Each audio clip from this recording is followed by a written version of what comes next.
the best-selling Magic the Gathering set of all time months before its release.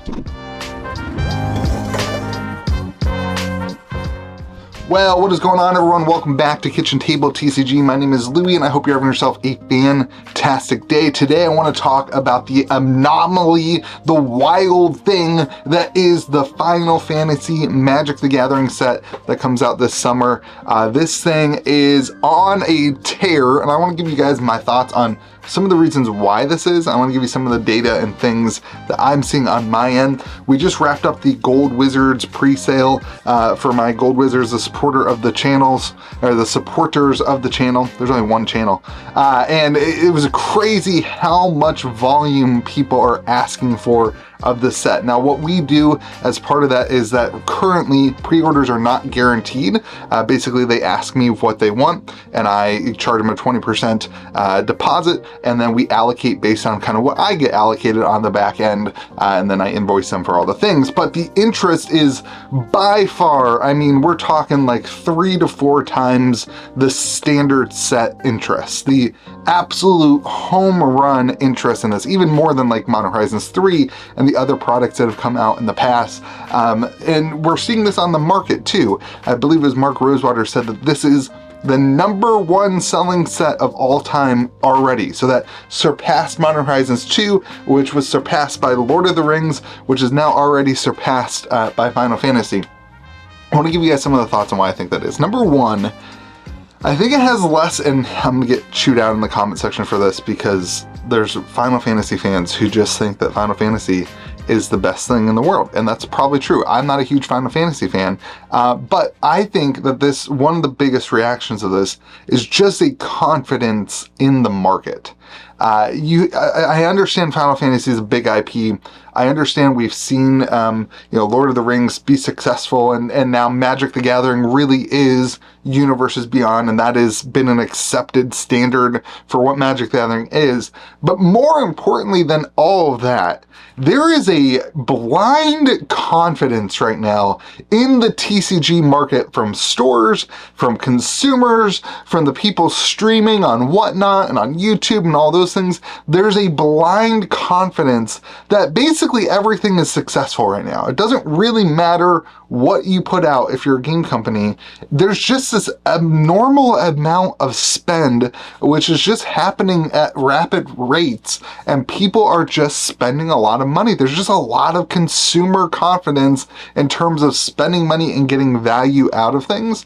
And I think that trickles down into the store level, which right now Wizards is looking at what distribution ordered and what they sold on Amazon to come up with that statistic that it's the #1 set of all time.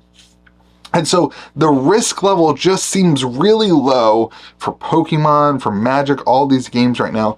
That risk level seems really low because everything's working really well.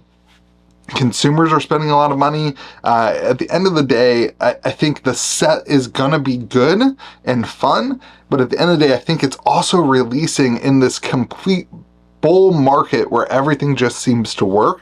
And that can't go unsaid. The other side of this, though, that I think also has a lot of merit, is that people saw how much people came back to Lord of the Rings. We just had a restock of Lord of the Rings set boxes, and those things are going crazy still. The demand for Lord of the Rings really sets up this question of like, how far can you go?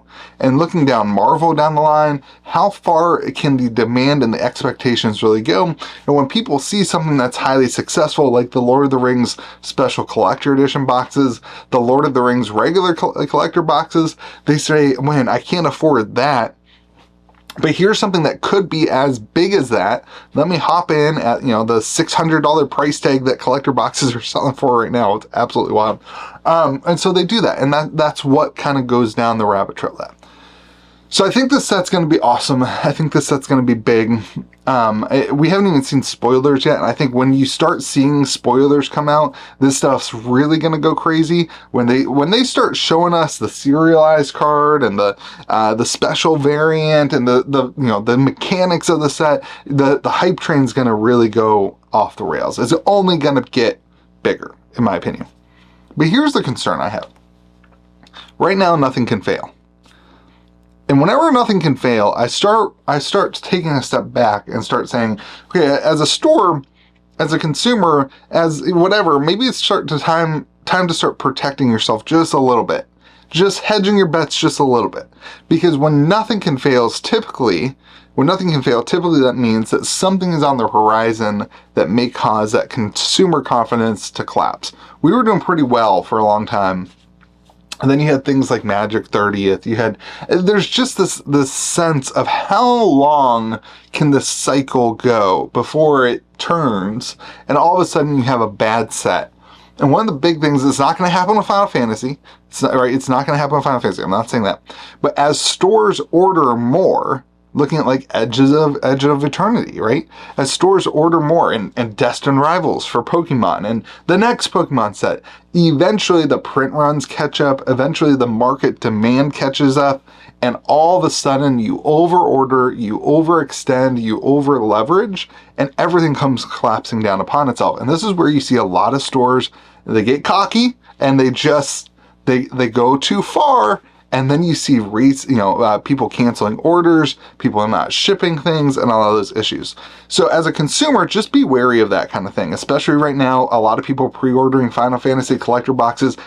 Pre-orders from distro just go in this week. Like, pre-orders are due to distribution last week and this week, depending on the distributor that you're using. And so if you are pre-ordering collector boxes, you are buying them from somebody who doesn't know exactly how many boxes that they're getting. Now, I put up, like 24 collector boxes on my website. I gave my locals a discount code so that they can get it at MSRP. And there's I know for sure we'll get 24 collector boxes. I know my history, my distribution networks. I know we're going to get those. So I know those are guaranteed product. But be very weary of stores that have like unlimited pre-orders up right now and that kind of thing, because it does collapse upon itself. When allocations come in and they're only going to get half the product that they ordered or half the product that they pre-sold, all of a sudden that's where you get a lot of the cancellations and a lot of the bad reps that kind of go on in these markets. And that kind of thing twists into what is really coming up next eventually. We all know that this market can't just continue the way that it's going. Every store owner knows that.